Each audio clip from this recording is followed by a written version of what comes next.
चली जाएगी राजस्थान के अंदर, यही हाल राजस्थान के अंदर होना है। हाँ एक चीज है, हमारे पास संसाधनों की कमी है, लेकिन ईश्वर करेगा मदद कहीं न कहीं से, तो क्या करें बताओ मुझे। ईश्वर के भरोसे में बड़ी चिंता होती है, लेकिन आधे घंटे बाद किसी का फोन आता, चिंता मत करो सब ठीक हो जाएगा, तो और क्या करें, इसके अलावा विकल्प नहीं है। अगर किसी सेठ की गोदी में जाकर बैठ जाऊं और उससे पैसे ले लूं तो फिर सेठ मुझे चलाएगा, मुझे कोई चला नहीं सकता, चलता नहीं हूँ हर किसी से, आप ही चला सकते हो मुझे। मेरे घर में जाके पूछो कैसे मेरे साथ रहते हैं बेचारे, बहुत तंग रहते हैं हर टाइम। गाड़ी में ड्राइवर ये बच्चे रहते हैं, कोई तो कूद के फाटक खोल के भागना चाहता है, वापस पकड़ के 24 घंटे कब क्या हो पता नहीं, यूं चलता है। ये ईमानदारी से रहना बड़ा टेढ़ा काम है साहब, ईमानदारी से रहना, हर व्यक्ति का ध्यान रखना। अगर मैं ध्यान नहीं रखूं तो कितने लोग चोरी करने लग जाए मेरे साथ, बताओ मुझे। ध्यान रख रहा हूँ, इसलिए 5 रुपए भी कोई नहीं ले सकता आसपास का। हाँ रोटी कोई गलती से खा ले तो बता देता, साहब आज फलाना जाकर मैं रोटी जरूर खाई, ध्यान नहीं पापड़ माफ कर दी, रोटी खाई ली, तभी तो ईमानदारी चलेगी, नहीं ईमानदारी नहीं रहेगी भाई। अगर मैं छूट दे दूंगा ना तो ये पैसा किसको प्यारा नहीं होता बताओ मुझे, पैसा तो सबको प्यारा होता है। आजकल तो रिश्ता करने जाते हैं तब अगले को थोड़ी देखते हैं डोड़ कैसा है, बेडोड़ होते हैं, कैसा हो गया बेडोड़ों के लोग पीछे भागते रहते हैं, पहले पूछे दादा कौन थे, दादी कहाँ की थी, नानी कहाँ की थी, सारा देख के रिश्ता करते थे। आजकल आर्थिक क्यों चोरी चकारी करने वाला को साफा बंदा के स्वागत, आओ आओ आ गया हो, आ गया हो, आ गया। काम क्या कर रहा है पता क्या काम कर रहा है, मेरा काम आपके सामने हो सकता है। कई लोगों को पेट में दर्द इस बात का होगा, हनुमान जी को हम चला नहीं पा रहे हैं, मेरे को कैसे चला पाओगे भाई, मैं लीडर हूँ तुम्हारा, मैं ही चलाऊंगा तुम्हारे को। नेता चलाता है, नेता ही तो चलाता है लोगों को, और अगर मुझे नेता मानते हो तो अपना आप मैं कामयाब कर दूंगा, और मन में खोट है तो अपना आप चले जाओगे, मुझे चलाने की आवश्यकता ही नहीं। ये स्थितियाँ कई बार सामने आती है, फिर भी आप जानते हैं कि बड़ा मन रख के मैं हमेशा एक ही चीज याद रखता हूँ कि बुरे दिनों में जिन लोगों ने मेरी मदद की उनका मैं नुकसान कभी नहीं करता, और चला के चुनौती चैलेंज लगातार लंबी बात करता ही रहे तो अपना आप ही हो जाता, मुझे करने की जरूरत नहीं। ये ईश्वर की मेरे पर कृपा है, ईश्वर की कृपा है कि हनुमान जी की बात लगातार लंबे समय तक बिना फालतू कोई करे तो अपना आप ही काम हो जाएगा। देखिए जनता का मन जीतना, जनता में ईश्वर है, और जनता जिसके साथ है मतलब भगवान की कृपा उसके ऊपर है, और भगवान की कृपा मेरे ऊपर है।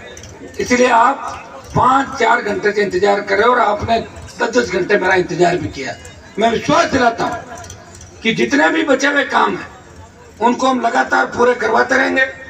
कोई कामों की एफएस नहीं निकली, किसकी और नहीं निकली, वो मैं पूरी निकलवा दूंगा, आप चिंता नहीं करें। और 2-3-4 और आपके प्रमुख मामले जो सरपंच लोग बैठे हैं इनके मन में जो है वो एआरओ है, थोड़ी सी दिक्कत आ रही थी, मैं करवा के उसको भी रवानगी आजकल में मैं करवा दूंगा। आप निश्चित रहें, जो काम मेरे हाथ से हो गया वो तो पूरा ही होगा, आधा अधूरा काम कभी नहीं हुआ। मैं जवानों को कहना चाहूँगा, अगर कोई काम गलती से रह भी गया चिंता नहीं करें, काम हमेशा आपके होते रहेंगे।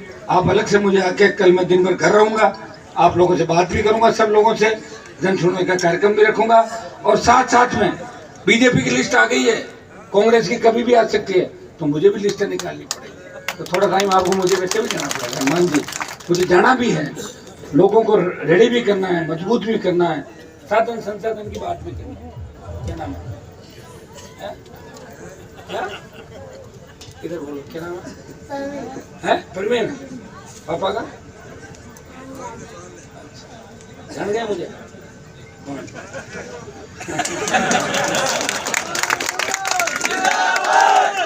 आप सबको बहुत बहुत धन्यवाद। जल्दी से जल्दी हम कोशिश करेंगे कि ये सड़कें जल्दी से जल्दी खींवसर के अंदर बने, नागौर के अंदर बने। और मुझे तो कोई दिल्ली से आज टेलीफोन आया था कि दिल्ली की कुछ सड़कें भी कंप्यूटर खराब होने की वजह से और निकल रही, गड़बड़ फिर हो जाएगी। बेचारे मेरे दुख से भागे और वहां से और निकल गई, फिर कहाँ जाएंगे ये तो बताओ। कह रहे कंप्यूटर मिस्टेक हो गया, ये कुछ सड़क नागौर के खाते में खींवसर की तरफ और निकल रही दिल्ली की तरफ। अच्छी बात है, निकल रही तो आ जाओ, हमें तो सड़कें बनानी भाई, हमारे को चाहिए सड़कें। और ये सही है कि हमारी सड़कें जानबूझ के दिल्ली में रोकी है, तो निकलवाएंगे उन सड़कों को, कैसे निकलवाना है वो मैं अच्छी तरीके जानता हूँ। आप सबने मान सम्मान किया, डटे रहे और दोनों हाथों से आशीर्वाद दिया। आज का खींवसर का जो सत्ता संकल्प यात्रा का हमारा टूर है, दौरा है, बहुत ऐतिहासिक रहा। पालड़ी जोधा से बुआड़ू, उसके बाद सैननी असावरी होते हुए हसुड़ा अंतिम छोर पे, फिर माणकपुर, भावंडा और उसके बाद नारवा, और अब जो लास्ट हमारा कार्यक्रम है वो गढ़ी, फांटा और चावंडिया, चावंडिया दातिना हो गया, उसके बाद चावंडिया जाते हुए आप सबके दर्शन किए, बहुत बहुत आपको धन्यवाद। आपके लिए लड़ता रहूंगा, हमेशा संघर्ष करता रहूंगा। 2-3 जोरदार जयकार लगे। दोबारा आप लोगों को समय समय पर भी 1-1.5 महीने मेरे साथ रहना है। जहां भी रैली करूंगा टेलीफोन करूंगा, खींवसर से गाड़ियां भर भर के आपको आना है, क्योंकि राजस्थान को जगाना है। खींवसर का भी ध्यान रखना है और आसपास के इलाके का ध्यान रखना है, और मेरे साथ भी घूमते हुए रहना। ज्यादा दूर आपको नहीं ले जाऊंगा। अगर अलवर की तरफ होगा, डूंगरपुर, तो उस साइड में नहीं, आसपास 100 किलोमीटर की रेंज के अंदर आप लोगों क्यों, मेरे बिना आपका मन नहीं लगता और आपके बिना मेरा मन नहीं लगता। तो ठीक है ना, हमारा नहीं लगता, बिल्कुल मैं कोशिश करूंगा। और मैं ये भी कोशिश करूंगा कि सारे समाजों को टिकट दूं आगे की पार्टी। सुनो है हाँ की बात करें, सारे समाजों को राष्ट्रीय लोकतांत्रिक पार्टी से टिकट दूं, ज्यादा से ज्यादा हर समाज का विधायक बने, ये हनुमान बेनीवाल की इच्छा है। ठीक बात है ना? और शेड्यूल कास्ट के थोड़े ज्यादा बन जाए, है ना, तुमको और ज्यादा तादाद में SC ST OBC कैसे बढ़े आगे।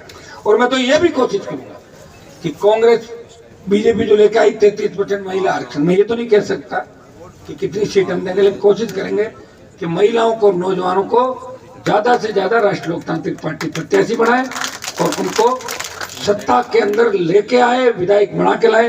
ये मैं प्रयास करूंगा। आपको फिर मैं बारंबार, आज हनुमान बेनीवाल जो जिस स्थिति में खड़ा है, आज देश और प्रदेश के अंदर अगर मेरे बोल चल रहे हैं, मेरी कोई बात मान रहा है, तो सबसे बड़ी मजबूती खींवसर की धरती ने दी, जहां मैं खड़ा हूं। आपका ऋण मेरे ऊपर है, तो ऋण को उतारने का प्रयास करूंगा। मुझे बहुत अच्छा लगता है कि खींवसर का कोई परिवार फॉर्च्यूनर के अंदर मुझे मिलता है, खींवसर की कोई फैमिली स्कॉर्पियो में मिलती है, खींवसर का कोई परिवार मद्रास, सूरत, मुंबई के अंदर कहता है हनुमान जी मेरे घर आओ, मेरा बिजनेस बहुत अच्छा चल रहा है। ये सोच के मैं बहुत खुश होता हूँ। मैं उन नेताओं में नहीं हूँ जिन्होंने आपको कहा अंधेरे में रखा, ये कहा दिल्ली में जाइए, गमजो ना दिल्ली में गलती हूँ, बिजली को नहीं आनी है, करंट आ जाओ लो, मर जाओ ला। मैं कहता आओ मेरे साथ साथ बैठो, आइए आगे साथ साथ चलिए। ये तकलीफ लोगों को है कि जगाना लोगों को, और जगह तक हरियाणा यूपी की तरफ नहीं आ जाए जहाँ हम फर्जी दुकानदारी लेकर बैठे। लेकिन मेरा कोई ऐसा मकसद नहीं है